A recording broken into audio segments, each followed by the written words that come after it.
ప్రార్థన చేసుకుందాం.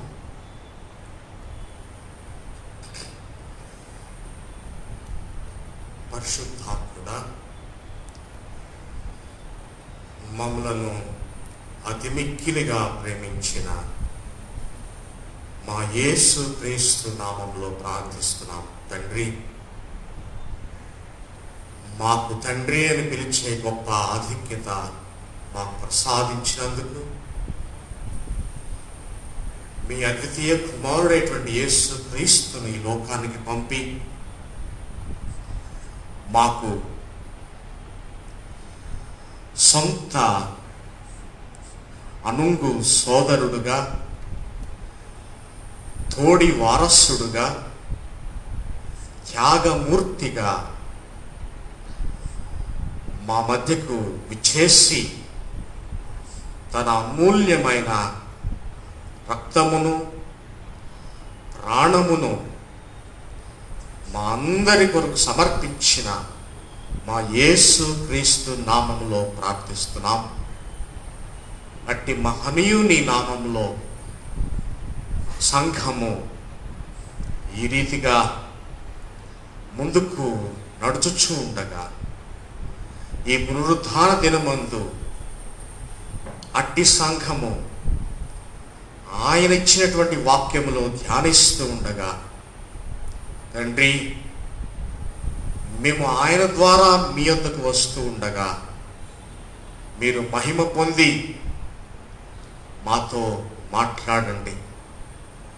అయోగ్యులమైనటువంటి మమ్ములను యోగ్యులుగా మనవి చేస్తున్నాం.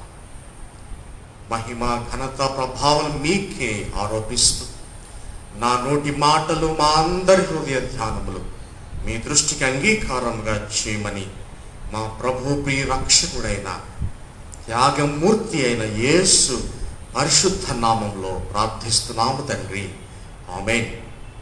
దయచేసి కూర్చోనండి.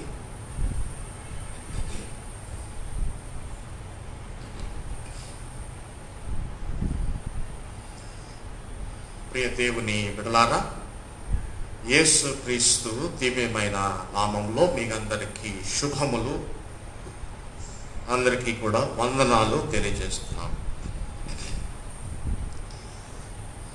మనము ఈ ఆధ్యాత్మిక పరంపరలో, ఈ విశ్వాస వైనంలో, విశ్వాస యాత్రలో, మరి విశేషముగా సంఘ జీవితంలో, సంఘ గమనంలో మనము మరొక శ్రేష్టమైనటువంటి పునరుత్థాన దినమును మనము పొందుకున్నాం. ఇది దేవుని యొక్క కార్యముగా, దేవుడు మనకిచ్చినటువంటి అవకాశముగా, ఇది దేవుని యొక్క దీవెనగా పరిగణిస్తూ మనము ఈ దినం ఆయన పరిశుద్ధ సన్నిధానంలో పరిశుద్ధ వాక్యం వినడానికి, ధ్యానం చేయడానికి ఉపక్రమించాం. మహిమా, ఘనత, ప్రభావములు ఆ యేసు క్రీస్తునకే చెల్లుగాక. ఆమేన్. యథావిధిగా మనకు వస్తూ ఉన్నటువంటి మన క్రమము అనుసరించి ఈ దినం కూడా మనకు ఒక శ్రేష్టమైనటువంటి అంశము ఏర్పాటు చేయబడి ఉన్నది. మరి విశేషమైనటువంటి అంశము, మరి శ్రేష్టమైన అంశము, ఇంకా చెప్పాలంటే పరిశుద్ధమైన అంశం. We rather call it a divine theme. కారణం ఏంటంటే, ఇది మన క్రైస్తవ విశ్వాసంలో, ఈ యొక్క సంస్కారాల్లో ఒక ప్రత్యేకమైన సంస్కారం. ఆ సంస్కారం లేక ఆ అంశం ఏమై ఉన్నదంటే పరిశుద్ధ యూకరిస్తు. The holy or the holiest sacraments, one of the holiest sacraments, or rather we would say the one holiest sacrament is the Holy Eucharist. పరిశుద్ధ యూఖరిస్తు. మన అంశంలోనే ఆ మాట ఇమిడి ఉంది. పరిశుద్ధ యూఖరిస్తు, ది హోలీ యూఖరిస్ట్. చాలా పర్యాయాలు మనము ఈ యూఖరిస్ట్ అనే మాట మనం ధ్యానం చేస్తూ, లేక ఈ అంశాన్ని మనం చూస్తూ, ప్రతి ఏటా ఈ అంశాన్ని ధ్యానం చేస్తూ, ఈ యూఖరిస్తు అనే మాట ఎక్కడి నుంచి వచ్చింది అని మనం ఆలోచన చేస్తూనే ఉంటాం. ఆ మాటకు వస్తే ప్రతి ఏటా ఈ పదం మనం ధ్యానం చేస్తూనే ఉంటాం. మరి ఎన్నిసార్లు ఈ పదం మనం ధ్యానం చేసినా, ఎన్ని సంవత్సరాలు ఈ పదాన్ని మనం ధ్యానం చేసినా ఈ పదం కొత్తగానే ఉంటుంది. లేక దానిలో ఉన్నటువంటి అర్థం, పరమార్థం, మర్మం, కార్యం ఆశ్చర్యంగానే ఉంటుంది, అమోఘంగానే ఉంటుంది.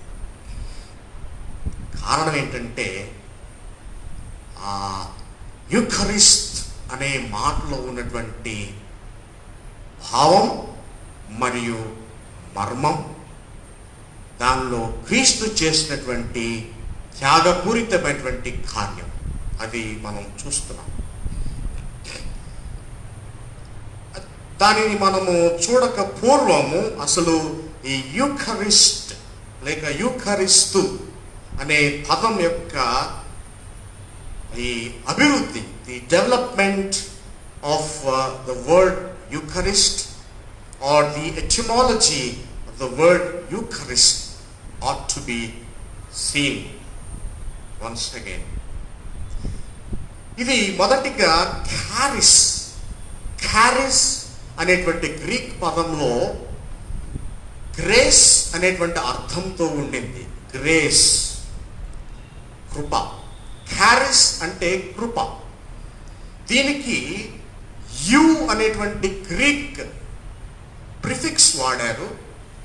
దీని అర్థం ఏంటంటే వెల్, మంచి, మంచి, శుభప్రదమైన. యు అనగా శుభప్రదమైన, క్యారిస్ అనగా కృప, శుభప్రదమైనటువంటి కృప. యు క్యారిస్ అనగా, యు క్యారిస్ అనగా శుభప్రదమైనటువంటి కృప. దీనికి మరలా క్యారిజస్థాయ్ అనేటువంటి ఇన్ఫ్లెక్షన్తో ఇదేమైపోయిందంటే ఆఫర్ గ్రేషియస్లీ, అంటే కృపాపూర్వకముగా సమర్పించడం. దాని నుంచి మరలా ఈ పదానికి మరొక ఇన్ఫ్లెక్షన్ చోటు చేసుకొని, ఇన్ఫ్లెక్షన్ అంటే పదానికి ముందు వెనుక కొన్ని కలపటం అండి, ప్రిఫిక్స్ ఆర్ సఫిక్స్. దీనికి మరలా ఇన్ఫ్లెక్షన్ చోటు చేసుకొని యూకారిస్టాస్ అన్నారు. దీని భావం ఏంటంటే గ్రేట్ఫుల్, కృతజ్ఞతా భావం, కృతజ్ఞతా భావన, గ్రేట్ఫుల్ అనే మాట. అనగా దీన్ని సింపుల్గా ఒక్క మాటలో చెప్పాలంటే థ్యాంక్స్ గివింగ్. యూకరిస్టోస్ అనగా థ్యాంక్స్ గివింగ్, కృతజ్ఞతా భావం చెల్లించడం. తరువాత ఈ మాట మిడిల్ ఇంగ్లీష్లోనికి వెళ్ళిపోయింది. అక్కడ ఏం జరిగిందంటే యూకరిస్ట్ అనేటువంటి ఇప్పుడు ఈరోజు ఈ తరంలో మనం వాడుకునేటువంటి ఈ పదం యూకారిస్ట్ అనే పదం మనకు అందుబాటులోకి వచ్చింది. కాబట్టి దీని భావం ఏంటంటే గివ్ థ్యాంక్స్, గివ్ థ్యాంక్స్. దీని యొక్క భావం అన్నమాట. ఈ మాట దేనికి ప్రయోగించబడిందంటే యేసుక్రీస్తు ప్రభువారు ఆయన రొట్టెను విరిచి ఆయన ఏమంటే కృతజ్ఞతాస్తులు చెల్లించి అనండి. ఆయన ద్రాక్షారసము పాత్ర తీసుకొని కృతజ్ఞతాస్తుతులు చెల్లించి, ఇక్కడ వాడబడినటువంటి పదం యూకరిస్టోస్, with much grateful attitude, thankful attitude. God in Jesus Christ advocates this Eucharistos. ఈ విధంగా దీని యొక్క ఎటిమాలజీ మనము చూస్తాం. అసలు దీని పుట్టు పూర్వోత్తరాలు ఏంటి? అసలు యేసుక్రీస్తు ఎందుకు ఈ యొక్క ఆయన రొట్టెను పట్టుకొని స్తోత్రాలు చెల్లించి ఆయన శిష్యులకు ఇచ్చి దీన్ని తీసుకొని భుజించండి, ఇది నా శరీరం అని ఎందుకన్నాడు? తర్వాత భోజనమైన పిమ్మట ఆయన ద్రాక్షారసం పాత్ర తీసుకొని ఆయన పైకెత్తి కృతజ్ఞతాస్తులు చెల్లించి, ఇది నా రక్తము, దీనిని మీరు త్రాగండి, ఇది త్రాగునప్పుడల్లా మీరు నన్ను జ్ఞాపకం చేసుకోనండి అని ఎందుకు ప్రభు వారు దీని గురించి ప్రస్తావన తీసుకొచ్చారు అని మనం చాలా తీవ్రంగా ఆలోచన చేయాలి. దీనికి మనము దీని యొక్క బ్యాక్గ్రౌండ్ పుట్టు పూర్వోత్తరాలకు మనం వెళ్తే అక్కడ మనము పాత నిబంధనలో నిర్గమాకాండము 14వ అధ్యాయములో మనం చూస్తాం.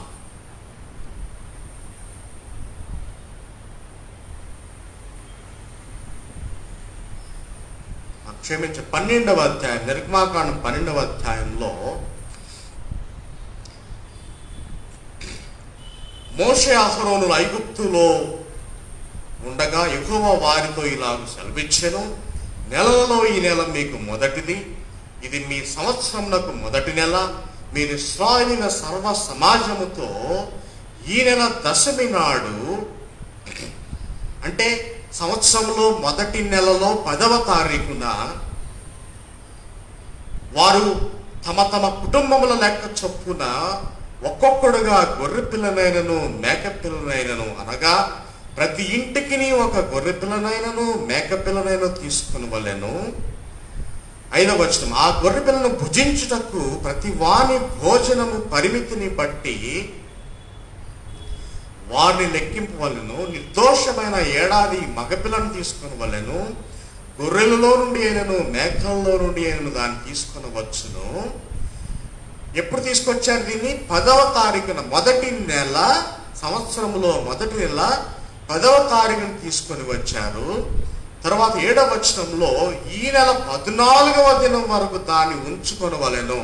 అంటే 4 రోజులు గృహంలో లేక 5 రోజులు గృహంలో ఉంచుకొని తదుపరి దాన్ని ఏం చేయాలంటే దాన్ని చంపి దాని రక్తము కొంచెము తీసి తాము దాన్ని తిని ఇండ్ల ద్వారబంధపు 2 నిలువ కమ్ముల మీదను పై కమ్మి మీదను చల్లి ఆ రాత్రియే వారు అగ్ని చేత కాల్చబడిన ఆ మాంసమును పొంగని రొట్టెలను తినవలెను, చేదు కూరలతో దాన్ని తినవలెను. 11వ వచనం, దాన్ని మీరు తినవలసిన విధానము ఏమనగా మీ నడుము కట్టుకొని మీ చెప్పులు తొడుగుకొని మీ కర్రలు చేత పట్టుకొని త్వరపడుచు దాన్ని తినవలెను, అది యెహోవాకు పస్కా బలి. కాబట్టి ఈ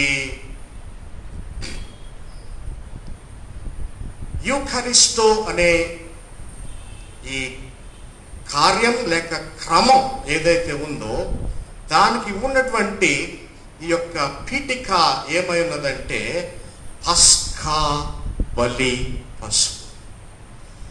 పస్కా బలిని ఆ దినం మనం చూస్తున్నాం. దీన్ని హెబ్రీ భాషలో పసాకా అనేవారు.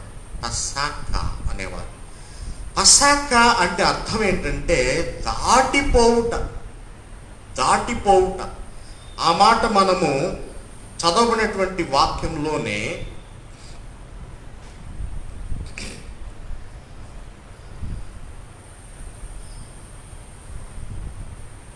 చూడండి, 13వ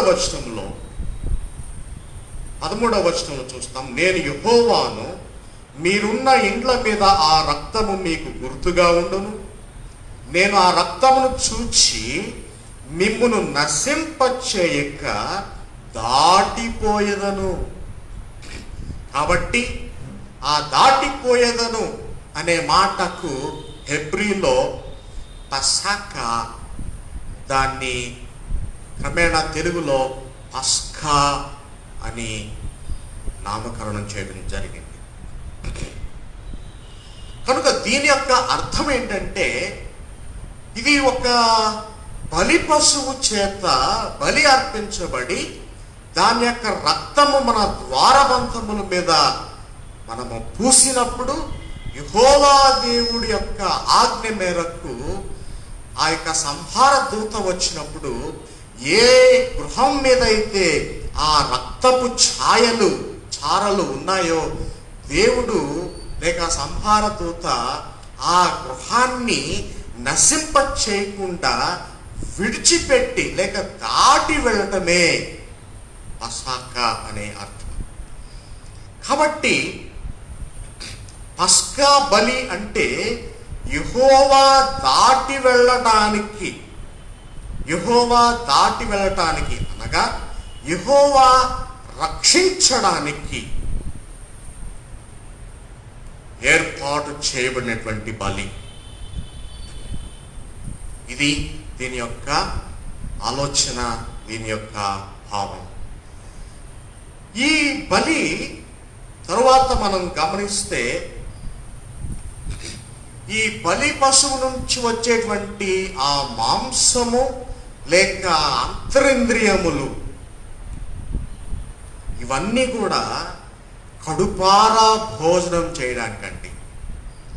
ఆ మొదటి బలి జరిగినప్పుడు ఇశ్రాయేలీయులు కడుపారా భోజనం చేశారు. So then in the first dinner of the Paschal lamb offered, and that was a belly full meal. It's a belly full meal. కడుపారా భుజించబడిన పస్కా పశువు ఆ దినము వధించబడింది. కాబట్టి యెహోవా దేవుడు దాటి వెళ్ళటం, ఐగుప్తీలలో ఫస్ట్ బాండ్స్ ప్రథమంగా పుట్టినటువంటి వారు మరణించటం, యెహోవా దేవుడు ఈ గృహాలను పస్కా బలి పశువు వధించి ఆ రక్తాన్ని ద్వారం మీద రాసుకున్నటువంటి ఈ కుటుంబాలని దాటి వెళ్ళటం, ఇదంతా కూడా ఆ దినం జరిగినటువంటి ఒక గొప్ప కార్యం. అలా గొప్ప కార్యం అండి. ఎంత గొప్ప కార్యం అంటే ఆ తరువాత ఐగుప్తీలందరూ కూడా భయపడిపోయారు. ఇశ్రాయేలీయులకు భయపడిపోయారు. ఇశ్రాయేలీయుల దేవునికి భయపడిపోయారు. ఇశ్రాయేలుని విడిచిపెట్టడానికి వారు సిద్ధపడుతున్నారు. కనుక ఆ దినం జరిగింది ఏంటంటే, రెండు విషయాలు ఆ రోజు జరిగాయి. ఒకటి, వారు కడుపారా భోజనం చేశారు. అంటే యెహోవా దేవుడు ఇశ్రాయేలీయుల కడుపును నింపినటువంటి రోజు. రెండవదిగా, it was the day of abolishing death. మరణాన్ని నిర్మూలనం చేసినటువంటి రోజు. Praise the lord. మరణమును తీసివేసినటువంటి రోజు. అక్కడ ప్రారంభమవుతుందండి మరణము ముళ్ళు విరచటం.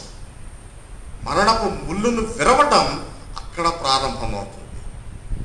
కాబట్టి దేవుని ప్రియమైనటువంటి వారులారా, ఈ పస్కా బలి పశువు ఎందుకు అంటే మన పాపముల నుండి, మరణము నుండి, పాపం వల్ల వచ్చే జీతము మరణము గనుక పాపము నుండి, మరణము నుండి మనల్ని రక్షించడానికి దేవుడు పస్కా చేశాడు, అనగా దాటిపోయాడు.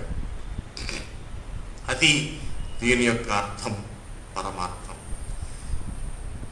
ఇక అలనాడు పస్కా బలి పశువు ఏ రీతిగా మరణించిందో అదే రీతిగా మన యేసు క్రీస్తు, మన యేసు ప్రభు, మన యేసయ్య అదే రీతిలో ఆయన కూడా మరణించాడు.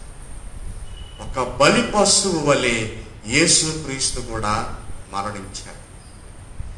అలనాడు అక్కడ వధించబడినటువంటి ఆ బలి పశువు యొక్క మాంసము ఇశ్రాయేలీయులు పంచుకొని తిన్నారు.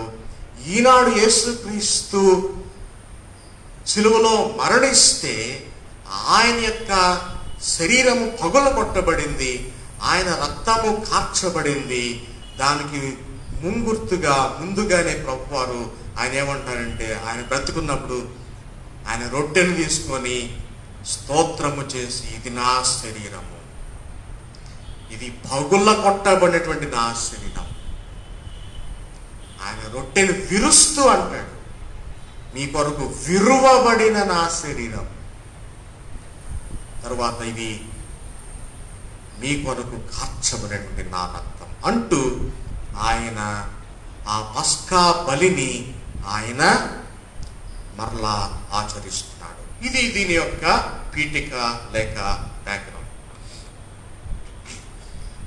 రెండవదిగా మనము దీన్ని ఏ విధంగా చూస్తున్నామంటే, ఇది ఒక ఆశీర్వాదం, ఇట్స్ ఎ బ్లెస్సింగ్. చూడండి, మనం చదువుకున్న మార్కు సువార్త 14వ అధ్యాయం 22వ వచనంలో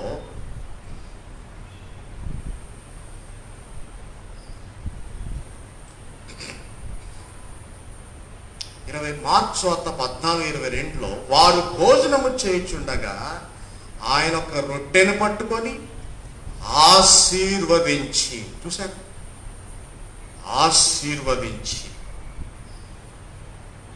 విరిచి వారికి ఇచ్చి, మీరు తీసుకొనుడి, ఇది నా శరీరం. పిమ్మట ఆయన గిన్నె పట్టుకొని కృతజ్ఞతాస్తుతులు చెల్లించడం అంటే కూడా ఆశీర్వాదమేనండి. ఊరికే థ్యాంక్స్ చెప్పం మనం. When there is a blessing, we reciprocate and be grateful, saying thanks. We offer gratitude following a blessing. గిన్నెను పట్టుకొని కృతజ్ఞతాస్తుతులు చెల్లించి, కాబట్టి యేసుక్రీస్తు శరీరం మరియు ఆయన యొక్క రక్తము ఈ రొట్టె ద్రాక్షారసములుగా మనకు అందించబడ్డాయంటే ఇది ఒక ఆశీర్వాదం, ఇట్స్ ఎ బ్లెస్సింగ్. మరి ఈ ఆశీర్వాదము లేనివారు ఎందరో ఉన్నారు. అదేవిధంగా ఒక్కసారి దయచేసి గమనించండి, కొరింథీయులకు రాయబడిన మొదటి పత్రిక 10వ అధ్యాయం 16వ వచనం.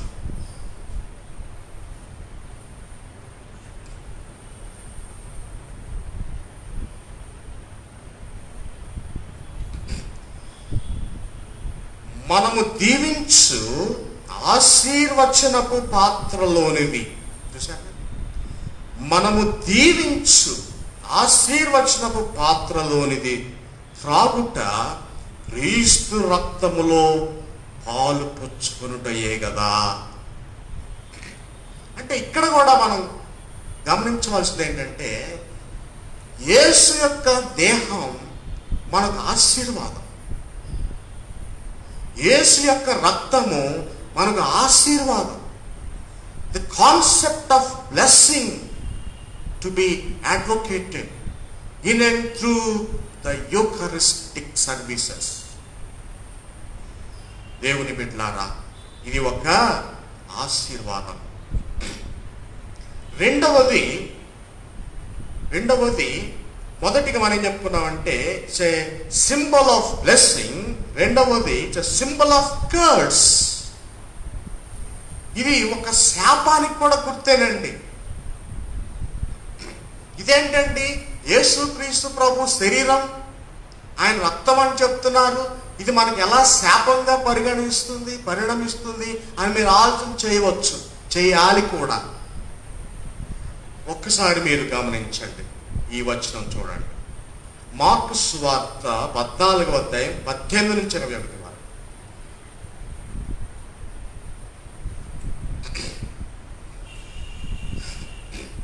వారు కూర్చుండి భోజనము చేయుచుండగా యేసు, జాగ్రత్త గమనించాలి, మీలో ఒకడు అనగా నాతో భుజించుచున్నవాడు నన్ను అప్పగించునని నిశ్చయముగా మీతో చెప్పుచున్నానని వారితో చెప్పగా వారు దుఃఖపడి, నేనా అని ఒకని తరువాత ఒకడు ఆయన్ను అడుగసాగిరి. అందుకైన 12 మందిలో ఒకడే అనగా నాతో కూడా పాత్రలో చెయ్యి ముంచువాడే. చూసారా, ఆ శరీరాన్ని స్వీకరించేటువంటి వాడే, యేసు రక్తాన్ని స్వీకరించేవాడే, ఈ పాత్రలో చెయ్యి ముంచినటువంటి వాడే శపించబడుతున్నాడు. దీని భావం ఏంటంటే, ప్రియ దేవుని బిడ్డలారా, మనం ఎప్పుడైతే ఈ కృతజ్ఞత ఆరాధనకు లేక యూకరిస్తు ఆరాధనకు వచ్చి ఉన్నామో, అప్పుడు మనము ప్రభు సన్నిధిలో మోకరించి ఆయన శరీరాన్ని, ఆయన రక్తాన్ని రొట్టె ద్రాక్షారసములుగా స్వీకరిస్తూ ఉన్నప్పుడు మన మనస్సులో దురాలోచన మన మనస్సులో చోటు చేసుకుంటే, ఆ రొట్టె తీసుకున్న వెంటనే లేక ఆ పాత్రలో చెయ్యి ముంచిన వెంటనే మనకు శాపము కలుగుతుంది. యేసు శరీరము, యేసు రక్తము మనము తీసుకునే విధానాన్ని బట్టి అది దీవెన లేక అది శాపమా అనేది ఆధారపడి ఉంటుంది. It is up to us whether to decide whether to make it a blessing or a curse. అదే విధంగా మనము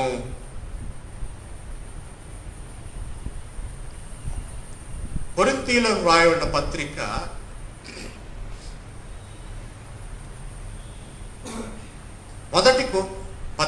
కొరింథీయులకు రాయబడిన మొదటి పత్రిక 11వ అధ్యాయం 27వ వచనం దయచేసి చూస్తే, కాబట్టి ఎవడు అయోగ్యముగా ప్రభు యొక్క రొట్టెను తీసుకొనునో లేక ఆయన పాత్రలోనిది త్రాగునో వాడు ప్రభు యొక్క శరీరమును గూర్చి రక్తమును గూర్చి అపరాధియగును. మన యొక్క స్థితిని బట్టి మనం అయోగ్యముగా తీసుకుంటే మనము అపరాధులం అవుతాం, మనం యోగ్యముగా తీసుకుంటే మనము దీవించబడతాం. కాబట్టి మనము ఈ రోజున మనం ధ్యానించుకునేది మరి 3వ సంగతి ఏంటంటే, ఈ యొక్క యేసుక్రీస్తు యొక్క శరీరము రక్తము మనకు శాపముగా పరిణమించకూడదు. I wish and pray that the body and the blood of Jesus ought not come our way in curse.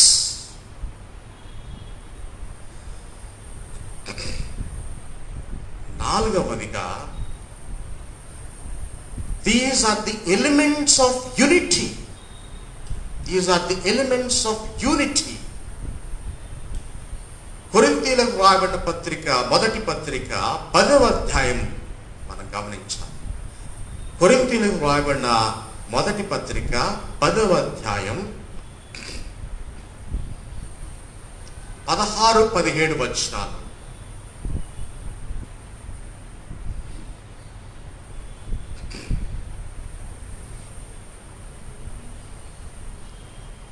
చూడండి, 16వ వచనము నేను 2వ భాగం చదువుతున్నాను. మనము విరుచు రొట్టె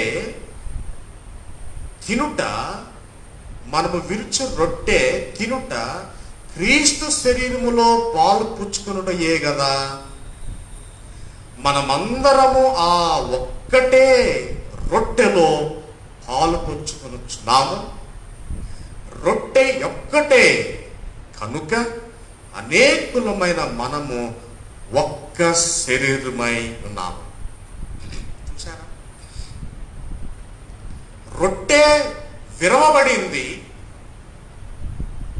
అది ఎంతమంది ఉంటే అన్ని ముక్కలుగా విరవబడింది, విభజించబడింది. కానీ గమనించండి, అది ఒక శరీరం నుండి వెలువడినటువంటి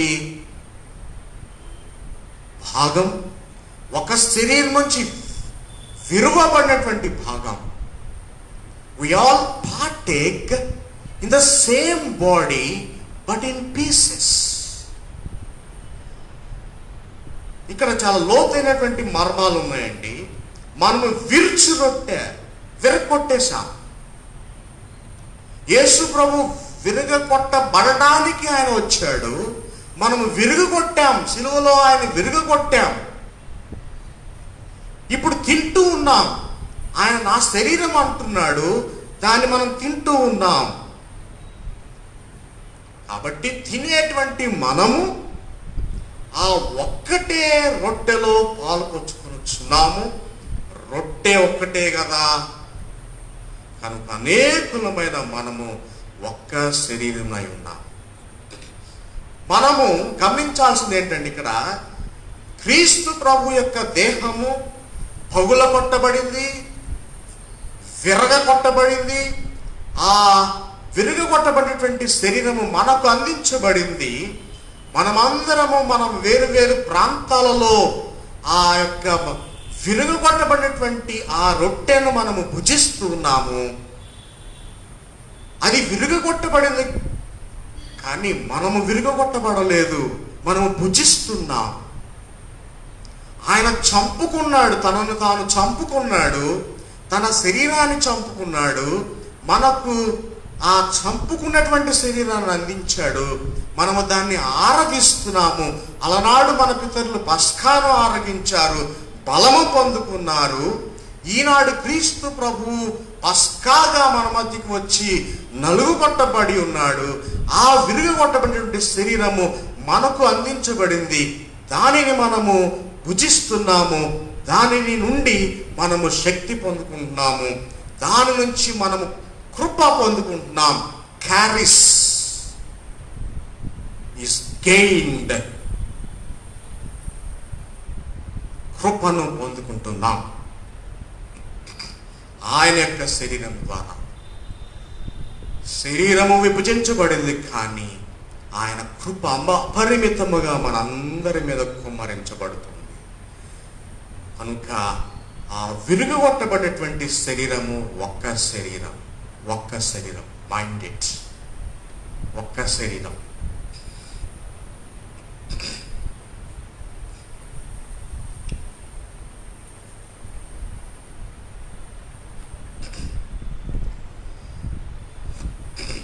ఇక్కడ మనము యేసు క్రీస్తు యొక్క చేసినటువంటి గొప్ప కార్యాన్ని మనం ధ్యానం చేసుకోవాలి. సిలువలో ఆయన తను తాను నలుగుగొట్టుకున్నాడు. సిలువ మోసుకొని వెళుచూ ఉండగా కొరడా దెబ్బల చేత ఆయన దేహము పగుల కొట్టబడింది, నలుగు కొట్టబడింది, ముక్కలు ముక్కలుగా ఖండలు ఖండలుగా ఆయన శరీరము విభజించబడింది. దానికి ముందు రోజున ఆయన తన శిష్యులతో కూర్చొని, ఇది నలుగుగొట్టబడిన విరవబడినటువంటి నా శరీరము అని అంటూ ఉన్నాడు. నలుగుగొట్టబడినటువంటి శరీరము భుజించడం ద్వారా మనం ఐక్యపరచబడుతున్నాం. పగుల కొట్టబడినటువంటి దేహము ద్వారా మనము అతికించబడుతున్నాము. చితికిపోయినటువంటి దేహము ద్వారా మనము అతికించబడుతున్నాము. His body was divided, and sadly the church is also divided. His body was divided that we may be united, but sadly we are also divided.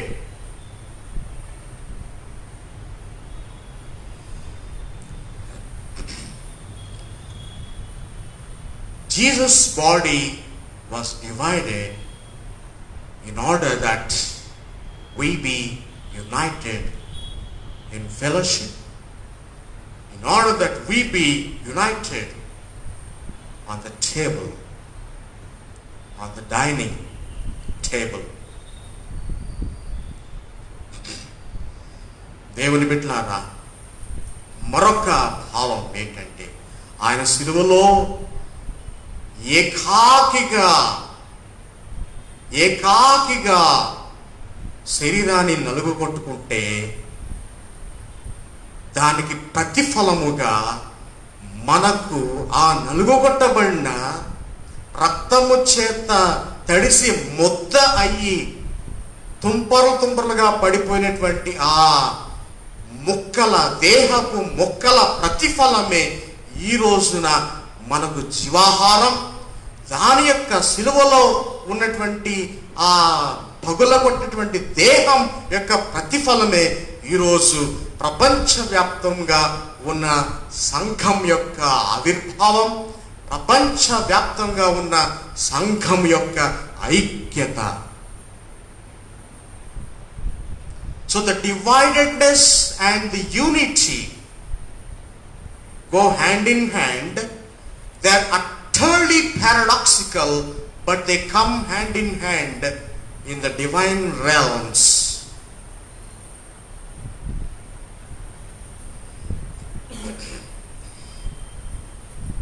దేవుని బిడ్డలారా,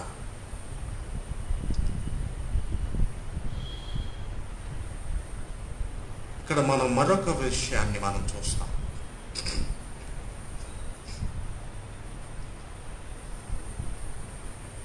ఇదే పాయింట్లో నేను సబ్ పాయింట్గా పెట్టుకున్నాను. ఏమనంటే, it is the remembrance and the forgetting.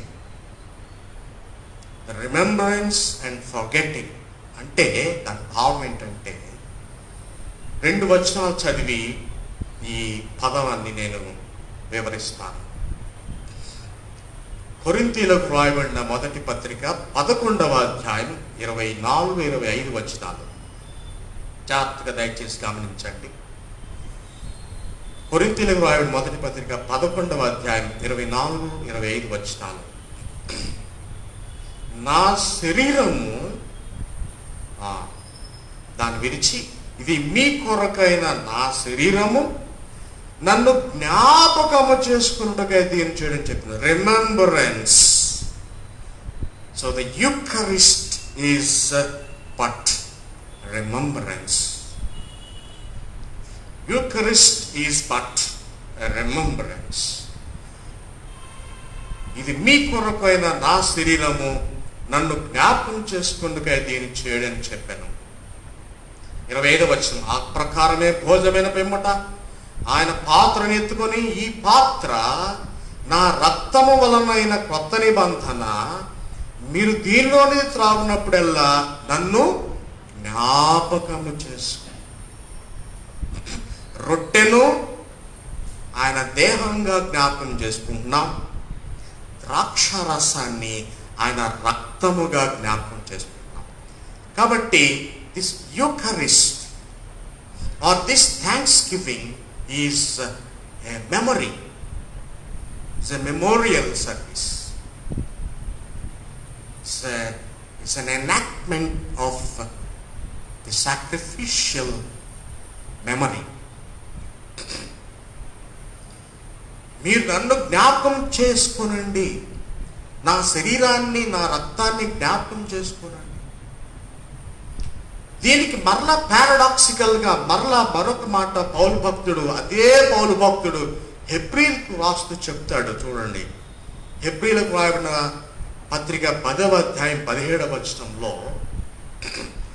వారి పాపములను వారి అక్రమములను ఇకను ఎన్నటికీ జ్ఞాపకము చేసి కొనను. ఇందాకేం చదువుకున్నాం మనం? ఏం చదువుకున్నాం? నా శరీరమును నా రక్తాన్ని మీరు జ్ఞాపకం చేసుకొనండి అని. తరువాత ఇక్కడ హెబ్రీలకు రాస్తే ఏమన్నాడంటే, అదే సందర్భంలో మీరు ఆ విధంగా నా శరీరాన్ని నా రక్తాన్ని జ్ఞాపకం చేసుకున్నప్పుడు నేను మీ పాపములను జ్ఞాపకం చేసుకొనను, అంటే మర్చిపోతాను. మనము యేసు శరీరాన్ని రక్తాన్ని జ్ఞాపకం చేసుకున్నట్లయితే ఆయన మన పాపములను మర్చిపోతాడు. See the paradox. ఇక్కడ మనం జ్ఞాపకం చేసుకుంటాము, ఆయన మర్చిపోతున్నాడు. ఇక్కడ మనం మర్చిపోతే ఆయన జ్ఞాపకం చేసుకుంటాం. ఆయన శరీరాన్ని రక్తాన్ని మనము జ్ఞాపకం చేసుకుంటే మన పాపాలని ఆయన మర్చిపోతాడు. ఆయన శరీరాన్ని ఆయన రక్తాన్ని మనము మర్చిపోతే ఆయన మన పాపములను జ్ఞాపకం చేసుకుంటాడు. This is the wonderful divine paradox which is unfathomable. మన ఊహకు మన అంచనాలకు అందనంత ఎత్తులో ఉన్నటువంటి ఒక చిన్ని మర్మం.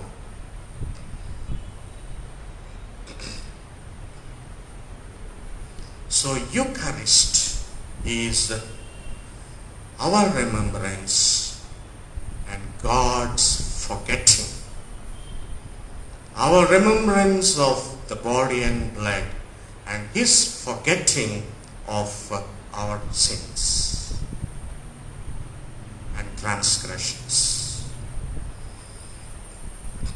కనుక దేవుని ప్రియమైనటువంటి వార్లారా, మనకు ఈ యూకరిస్ట్ అనేటువంటి ఈ ఆచారం ఒక సంస్కారంగా మనకు అందించబడింది. ఈ సంస్కారానికి కొన్ని వేల సంవత్సరాల చరిత్ర దాగి ఉండింది. అలనాడు ఇశ్రాయేలీయులు ఐగుప్తులో ఉన్నప్పుడు దేవుడు దీన్ని ప్రారంభించాడు. పస్కా బలి పశువును, ఒక పశువును ఏర్పాటు చేసి దీన్ని ప్రారంభించాడు. ఆ తరువాత క్రమేణా క్రమేణా క్రమేణా ఇది ప్రతి ఏటా కూడా జరుగుతూ వస్తుంది. క్రీస్తు కాలం వరకు కూడా ఇది కడుపారా భోజనంగానే వస్తూ ఉండింది. ఎప్పుడైతే క్రీస్తు ప్రభు వారి దీని యొక్క లోతైనటువంటి ఆ త్యాగంలోనికి వెళ్ళిపోయాడో, ఇది ఆయన జ్ఞాపకార్థంగా మనకు అందించాడో, దీని యొక్క అర్థం మారిపోయింది, లేక పరమార్థం జోడించబడింది. ఆ పరమార్థం ఏమిటంటే, ఇది memory, it's a memorial, it's a tablet of memories. మన మనస్సుల్లో మన హృదయాల్లో ఒక చెరుగని ముద్ర వేసుకోవలసినటువంటి ఒక శుభ సందర్భమే ఈ యొక్క యూకరిస్ట్. ఆ శుభ సందర్భమే ఈ యొక్క పరిశుద్ధ బల్ల అనేటువంటి సంస్కారం. పరిశుద్ధ బల్ల ఇట్స్ అ డివైన్ టేబుల్. కనుక మనం ఎప్పుడైనా ఆయన శరీరాన్ని ఎదురుగా మనము తీసుకున్నప్పుడు, ఆయన రక్తాన్ని ఎదురుగా తీసుకున్నప్పుడు మన ఎదురుగా ఆ రొట్టె ద్రాక్ష రసాలు కావచ్చు, కానీ అవి రొట్టె ద్రాక్ష రసం మాత్రమే కాదు. దాని యొక్క values, the divine values have tremendously changed. ఇక్కడ మార్టిన్ లూథర్ గారి థియాలజీలోనికి మనం తప్పదు వెళ్ళాల్సిందే. కాన్సబ్స్టాన్షియేషన్ అండ్ ట్రాన్స్సబ్స్టాన్షియేషన్ అన్నారు. మనం ప్రెస్బిటేరియన్ చర్చ్లో ఉండి ట్రాన్స్సబ్స్టాన్షియేషన్ మనం నమ్మనప్పటికీ there is no meaning without transubstantiation. The mainline churches don't believe in transubstantiation at the fullest, but it is futile to partake without advocating the concept of transubstantiation.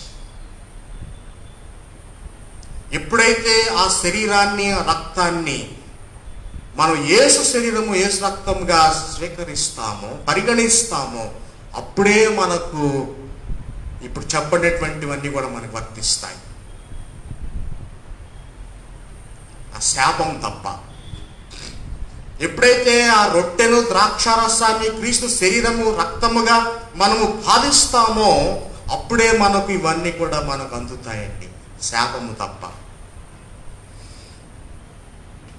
కనుక ఇది ముమ్మాటికి క్రీస్తు యొక్క శరీరమే, ఇది ముమ్మాటికి క్రీస్తు యొక్క రక్తమే అని మనం ధ్యానపూర్వకముగా, జ్ఞాపకార్థముగా, మర్మయుక్తముగా, దైవ ప్రేరణతో మనము స్వీకరించినప్పుడు ఆ గ్రేస్, ఆ కృప, క్యారిస్ అనేటువంటి ఆ కృప మన మీద కుమ్మరించబడుతుంది. అదే దీని యొక్క అర్థం, దీని యొక్క పరమార్థం. దేవుని బిడ్డలారా, ఇది మరి నేను మొదట్లో నేను పాస్టర్గా ఉన్నటువంటి మొదటి దినాల్లో ఈ రొట్టె ద్రాక్షరసం అనేటువంటి ఎలిమెంట్స్ మీద చేయిపెట్టి నేను బ్లెస్ చేస్తున్నప్పుడు ఆల్టర్లో నాకు విపరీతమైనటువంటి వణుకు, చెమటలు, భయము, ఆందోళన ఇవన్నీ కలిగాయండి. ఎందుకంటే ఇది సాక్షాత్తు దైవం మిగిల్చిన ఒక దైవ శరీరం, సాక్షాత్తు దైవము ధారవోసినటువంటి రక్తం. ప్రభువా, దీనిని, ఈ రొట్టె, ఈ ద్రాక్షారసాన్ని దీవించడానికి నాకు అర్హత ప్రసాదించు ప్రభువా అని దుఃఖంతో ప్రార్థన చేసుకుని ఈ దైవజనులు ఆ గర్భాలయంలోకి వెళ్తూ ఉన్నారండి. It is not as simple as we speak. మాట్లాడుకున్నంత సులువు కాదండి. పరిశుద్ధ శరీరం, పరిశుద్ధ రక్తం మనం స్వీకరించినప్పుడు ఆ పరిశుద్ధని కృప మన మీదకి వస్తుంది. ఆ కృప మన మీదను, మన కుటుంబముల మీదను, తరతరములకును అది మనకు అందుతుంది. చివరిగా ఒక్క మాట చెప్పి నేను ముగిస్తాను. నిర్గమాకాండం 12వ అధ్యాయంలో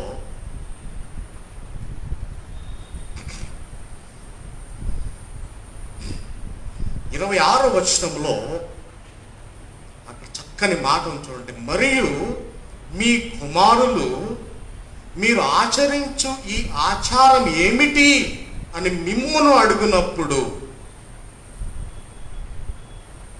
మీరేం చెప్తారు? మీరేం చెప్పాలంటే అప్పుడు ఇది యెహోవాకు పస్కా బలి. ఏం చెప్పాలి? ఇది యెహోవాకు పస్కా బలి. ఆయన ఐగుప్తీయులను హతము చేసినని చెప్పండి. యెహోవా దేవుని పస్కా బలి అని చెప్పండి. ఇప్పటి జనం, ఇప్పటి తరము వారులారా, ఇది యేసుక్రీస్తు అనే బలి, యేసుక్రీస్తు అను పస్కా బలి అని చెప్పండి. అలనాడు ఐగుప్తీలను హతం చేసిన దేవుడు ఇలనాడు నీ పాపములను హతం చేస్తున్నాడు. నీలో ఉన్నటువంటి శత్రువును హతం చేస్తున్నాడు.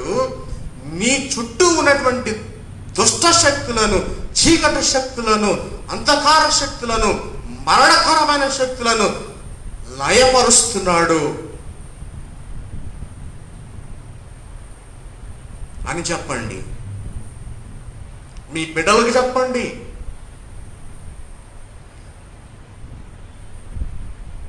అలనాడు ఇశ్రాయేలీయులను దేవుడు దాటి వెళ్ళాడు, దాటి వెళ్ళాడు.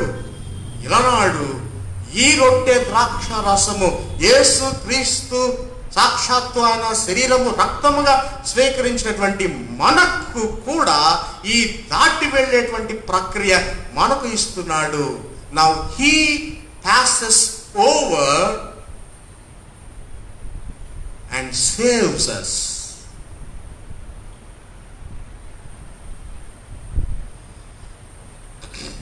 అది ఈ పస్కాలోని మర్మం. అదే పస్కా బలిగా యేసుక్రీస్తు మారిపోయి ఆ పస్కా శరీరాన్ని మనకిచ్చాడు. కనుక దానిని మనము జ్ఞాపకం చేసుకుందాం. చివరి మాట, ఆయన శరీరాన్ని, ఆయన రక్తాన్ని మనం జ్ఞాపకం చేసుకుంటుంటే ఇది జ్ఞాపకార్థ పండుగ అయిపోయింది మనకు. ఇది మనకు జ్ఞాపకార్థము అనే పండుగ అయితే క్రీస్తు ప్రభువుకు మన పాపములను మర్చిపోయే పండుగ.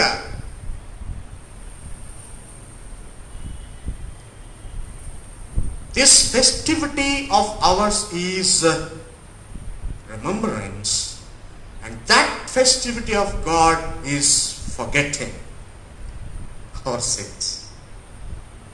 కనుక దేవుని ప్రియమైన బిడ్డలారా, ఇక ఆయన శరీరం మన ఎదురుగా ఉన్నది, ఆయన రక్తం మన ఎదురుగా ఉన్నది. యోగ్యముగా స్వీకరిస్తే మనకు దీవెన, అయోగ్యముగా స్వీకరిస్తే మనకు శాపము. కనుక మనము దీవెన వైపు, ఆశీర్వాదం వైపు, కృప వైపు మనము మళ్లించుకొని ఆ యొక్క దుర్భరమైనటువంటి, అశాశ్వతమైనటువంటి ఈ లోకాన్ని, లేక చీకటి శక్తులను, కీడును, చెడును, పాడును మొదలగునవు ఈ సమస్త పాపభూయిష్టమైనటువంటి క్రియలన్నిటిని విడిచిపెట్టి, ఈ శాప క్రియలన్నీ కూడా విడిచిపెట్టి మన దారిని మనం మళ్లించుకొని ఆయన శరీరం వైపు, ఆయన రక్తం వైపు పరుగులు తీయాలని దేవుడు మనల్ని ఆహ్వానిస్తున్నాడు. యోహాను సువార్త 6వ అధ్యాయం అంటాడు, నా శరీరము తిని నా రక్తము త్రాగువాడే నిత్య జీవము కలవాడు, వారిని నేను అంత్యదినమందు లేపుదును. ఆమేన్. మనము లేపబడాలంటే, శాశ్వతమైనటువంటి జీవితము ప్రసాదించబడాలంటే క్రీస్తు శరీరం, క్రీస్తు రక్తం మనకు శరణ్యం. No other go. ప్రార్థన చేస్తున్నాం. పరిశుద్ధుడా, నీ శరీరము శాశ్వత జీవాహారమని, మీ రక్తము శాశ్వత జీవపానీయమని మాకు ప్రబోధించి, మీ శరీర రక్తముల ద్వారా మేము మిమ్మలను జ్ఞాపకం చేసుకుంటూ, మీరు మమ్మలను రక్షించినటువంటి వైనాన్ని జ్ఞాపకం చేసుకుంటూ, మీరు మా పాపములను మర్చిపోయే విధముగా మేము ప్రవర్తించినట్లు మీ కృప మా మీద కుమ్మరించమని, ఇప్పుడు వచ్చే బిడ్డలందరినీ కూడా అట్టి కృపతో నింపి బలపరిచి దీవించమని, ఈ యొక్క వాక్య పరిచర్యను, ఈ యూకరిస్తూ ఆరాధన తిలకిస్తూ పాల్గొంటూ ఉన్నటువంటి, వీక్షిస్తూ ఉన్న మా ప్రియులందరినీ కూడా మీ కృపతో నింపుమని, మీ మార్గములోనికి మీరు ఆకర్షించుకొని నడిపించుకొనమని, దీవించమని యేసు పరిశుద్ధ నామంలో ప్రార్థిస్తున్నాము తండ్రి. ఆమేన్. Thank you. God bless.